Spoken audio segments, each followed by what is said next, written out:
Welcome back to Sleeper Barbecue. I'm Lance from St. Mary's County, Maryland. Today we're going to have a quick cook for you. Felt like some steaks. The wife and I are going to have a couple T-bone steaks cooked on the Weber kettle. We're using lump coal, cowboy lump coal, and we're going to put a little bit of pecan wood in there to smoke them up a little bit before we sear them. We'll bring you back. Alright, let's get a little bit of a salt brine on these T-bones. We're going to get them in the refrigerator.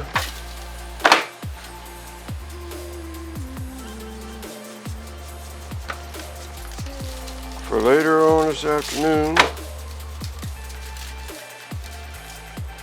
Right, the reason why we dry brine is because it actually allows the meat to absorb moisture.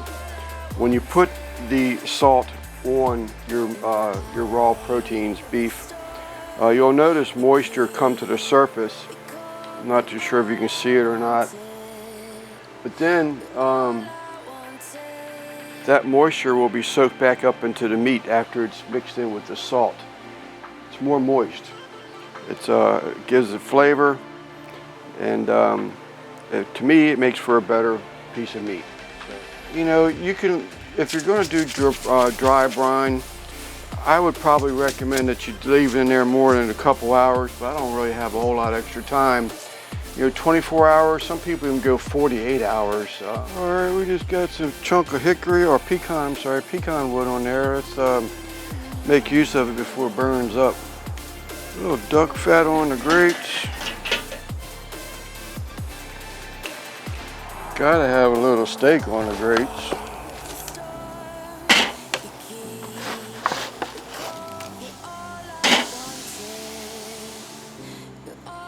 Let's take a look at these things. You're going to have to keep our eye on these steaks because they're not all that thick.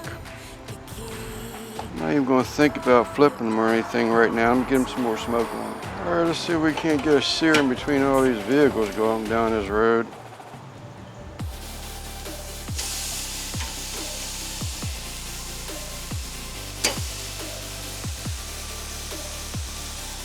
That was about a minute.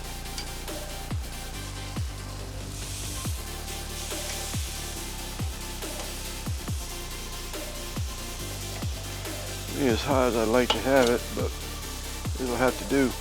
All right, let's get judged.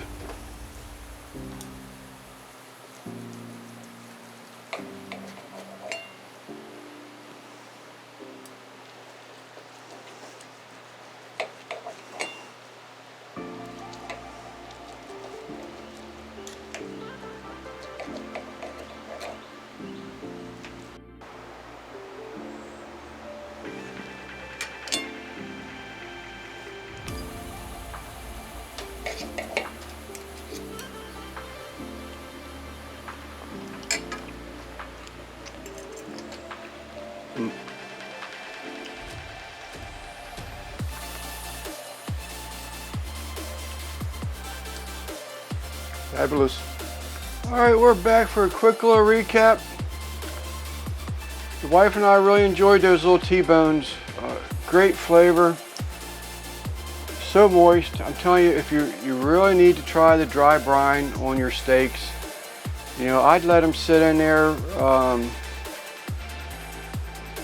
however long you want it. At least, I mean, 2 hours would be the least, but it should even be more than that. Some people say 24, 48 hours. You know, I'm a 6 to 8 hour person, would be great. But longer's not gonna hurt it as long as it's in the refrigerator, obviously. But the moisture that you get out of that meat is just, it's just a big difference in my opinion of that anyway. I'd rather dry brine something than just open up a package and throw some seasoning on it and then throw it on the grill. But that's how I do it. But great flavors. The Uncle Steve's SPG, it's really a good seasoning. I hope everybody takes the time to check out Uncle Steve shake and maybe pick themselves up a bottle of that and some other stuff. But the SPG, you're not going to be unhappy with at all. I'd be honest with you, none of his seasonings I've ever been unhappy with, but the SPG is just an all-around. I mean, it's your salt, your pepper, your garlic. It's got, you know, everything that you normally need for any protein that you cook, anything. I mean, potatoes that you want to fry, vegetables that you put on your plate, salad in a bowl, anything like that. But once again, I'm rambling. I try not to get involved in that or get wrapped up into that rambling stuff, but that's just who I am. I can't shut my mouth. I'm Lance, Sleeper Barbecue from St. Mary's County, Maryland. Thanks for watching. We hope to see you again.